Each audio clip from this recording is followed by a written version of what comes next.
My name is David Porter, and I'm a senior engineer at EPL. I came here after having done some work for the military, ballistic missile accuracy and intelligence surveillance reconnaissance targeting kinds of problems. Most of it revolves around something that people in the community call data fusion, putting together data and information from various sources to learn more about things than you would from each source individually. Somewhat later, my wife got breast cancer. And she was so fortunate because they said at the time that many radiologists could possibly have missed it and it would have been deadly for her because hers was so aggressive. And it occurred to her, she said, "You're always talking about finding military targets. Why don't you use that technology to find bad things in our breast?" It was Dave who actually invited me to be a part of the project.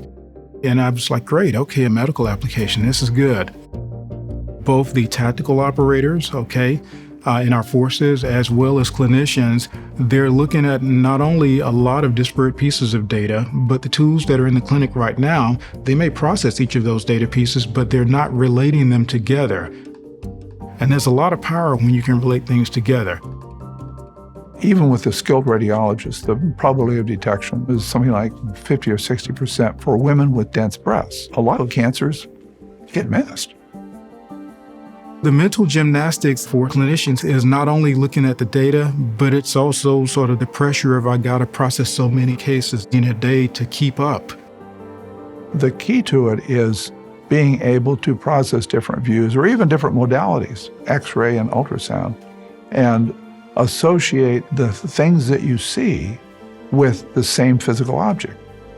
This is where artificial intelligence comes in, as well as machine learning. The registration looks at the entire image and tries to find anything that it can map together.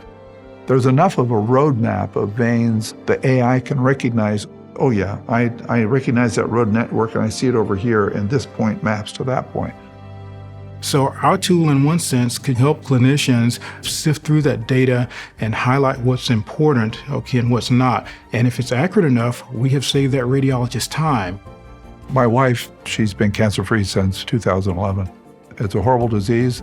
There is a potential to literally help millions of women. Breast cancer affects the entire community, right? When someone tells you that they're going through it or a loved one is going through it, then that's when it really hits you. So the fact that our tool could bring forth something that can help out humanity, that speaks volumes.